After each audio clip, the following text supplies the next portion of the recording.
Ah, la maison de famille, un vrai bonheur, mais parfois un vrai casse-tête financier. Qui paye la taxe foncière cette année? Comment on se partage la facture d'électricité? Toutes ces questions, si on les laisse en suspens, peuvent vite transformer ce lieu de rêve en source de tension. Alors, dans ce décryptage, on va voir ensemble comment mettre en place une gestion simple, transparente et surtout sereine. Voilà, cette phrase résume absolument tout. Une maison de famille, c'est avant tout des souvenirs, des rires, bien avant d'être des murs. Le but est donc simple, faire en sorte que l'argent ne vienne jamais, au grand jamais, gâcher ces moments précieux. On va transformer ce qui peut être une source de conflit en un véritable projet commun et apaisé. Bon, avouons-le, ce sont les questions qui fâchent. Sans réponse claire, c'est la porte ouverte aux frustrations, aux non-dits. Fini l'étiquette caisse égarée ou l'appel de fonds de dernière minute juste avant de partir en vacances. On va mettre en place un vrai système pour structurer tout ça. Allez, on entre dans la première étape. Et il faut le dire, parler d'argent aux familles, c'est souvent délicat, mais c'est une conversation absolument indispensable si on veut préserver l'harmonie. Parce que sans un système bien défini, le rêve partagé peut vite tourner au vinaigre. On a tous en tête l'image de la personne qui gère le tableur Excel que personne d'autre ne comprend, ou celle qui avance toujours les frais sans jamais être remboursée à temps. Le but, c'est vraiment de sortir de ce bricolage pour aller vers une gestion transparente et juste pour tout le monde. La fondation de toute bonne gestion, la toute première pierre à poser, c'est de construire ensemble un budget prévisionnel. C'est ça qui va créer un socle de confiance solide, partagé par tous. Un budget prévisionnel. Le mot peut faire un peu peur, mais en réalité, c'est juste une feuille de route financière pour l'année. On se met d'accord avant tout sur une estimation des dépenses. La question qui paye ne vient que dans un second temps, bien après avoir répondu à combien ça coûte au total. Et ce simple changement de perspective, ça fait toute la différence. Pour construire ce budget, c'est facile, on peut le diviser en 3 grands piliers. D'abord, les charges fixes, celles qu'on connaît à l'avance, comme l'assurance ou les impôts. Ensuite, les charges variables, l'eau, l'électricité, qu'on peut estimer en regardant les factures de l'année d'avant. Et enfin, le troisième pilier, qui est absolument crucial, le fonds de prévoyance. C'est le matelas de sécurité en cas de pépin, comme la chaudière qui lâche ou le toit qui fuit. Pour rendre ça très concret, prenons un exemple. La famille Dubois et leur maison au Cap Ferret.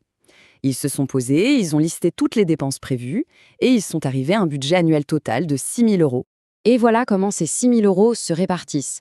On a 2 500 euros pour les charges fixes, puis 1 500 euros estimés pour les charges variables comme l'eau et l'électricité, et, point très important, 2 000 euros qui sont mis de côté chaque année dans leur fameux fonds de prévoyance.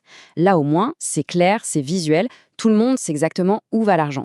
Le mot d'ordre, c'est donc l'anticipation. Au lieu de subir les dépenses au fur et à mesure qu'elles arrivent, on les prévoit ensemble. Rien que cette approche, ça élimine la grande majorité des frictions parce que tout le monde est sur la même longueur d'onde dès le début de l'année. Ok, maintenant qu'on sait combien ça coûte, il faut répondre à la deuxième grande question. Comment on paye? Il y a plusieurs manières d'alimenter la caisse commune, voyons ça. Première méthode, la plus directe, un seul gros versement en début d'année et on n'en parle plus. Pour la famille Dubois, ça voudrait dire que chaque branche de la famille verse sa part en janvier. C'est simple, c'est efficace, surtout pour le trésorier. L'inconvénient, bien sûr, c'est que ça peut faire une grosse somme à sortir d'un seul coup. Deuxième option, on lisse un peu l'effort. On peut faire des versements tous les 6 mois ou tous les trimestres, par exemple 2 versements dans l'année. C'est plus souple pour les finances de chacun, mais ça demande un petit peu plus de suivi de la part de la personne qui gère les comptes.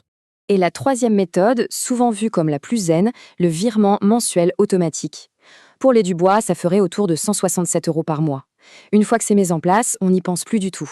L'effort est quasi invisible et la trésorerie est alimentée en continu. C'est vraiment la tranquillité d'esprit assurée. Pour résumer, on a donc le choix. L'appel annuel pour une simplicité maximum, les appels périodiques pour étaler un peu la charge et le virement mensuel pour une automatisation totale. L'important, c'est que la famille choisisse ensemble ce qui correspond le mieux à ses habitudes et à ses moyens. Il n'y a pas une seule bonne réponse, seulement celle qui est la plus confortable pour tous. Passons maintenant à ce qui met souvent les nerfs à rude épreuve, les imprévus. La bonne nouvelle, c'est qu'avec un bon système, même une tuile peut être gérée sans aucun stress. Imaginons ce scénario très classique. On est en pleine vacances et, paf, le lave-vaisselle des Dubois rend l'âme. Le devis pour la réparation tombe, 600 euros. Est-ce que c'est la panique à bord? Pas forcément si on est bien préparé. Et voilà comment la famille Dubois gère la situation tranquillement. D'abord, on informe tout le monde. Ensuite, on prend une décision rapide en suivant les règles qu'on avait fixées au départ. Et le point clé, on finance la réparation en piochant dans le fameux fonds de prévoyance, celui qui est là exprès pour ça. Résultat, la dépense est absorbée sans douleur et sans toucher au budget de fonctionnement de l'année. Finalement, s'il ne fallait retenir qu'une seule idée de tout ça, ce serait celle-ci. La transparence est la véritable clé de voûte de tout le système. C'est elle qui nourrit et qui maintient la confiance entre tous. Voici donc les 4 clés du succès. Un budget clair, sur lequel tout le monde est d'accord. Une méthode de financement qui convient à tous. Une épargne de précaution pour dormir sur ses 2 oreilles. Et enfin, un outil partagé, où chacun peut voir en temps réel où en sont les comptes. C'est la fin des zones d'ombre et des malentendus. Au final, l'objectif est de passer d'une gestion de charge, qui peut être lourde et source de conflits, à un véritable projet familial, où chacun se sent vraiment impliqué et respecté. La clarté financière, c'est sans doute le meilleur service qu'on puisse rendre à l'harmonie familiale. On va se quitter avec cette réflexion. Parce qu'après tout, à quoi bon posséder une magnifique maison de famille si c'est pour s'y déchirer ? Le vrai patrimoine, ce n'est peut-être pas les pierres, mais c'est bien la capacité à en profiter ensemble, sereinement. Et pour ça, une bonne gestion financière, c'est sans doute l'une des clés les plus solides pour y parvenir.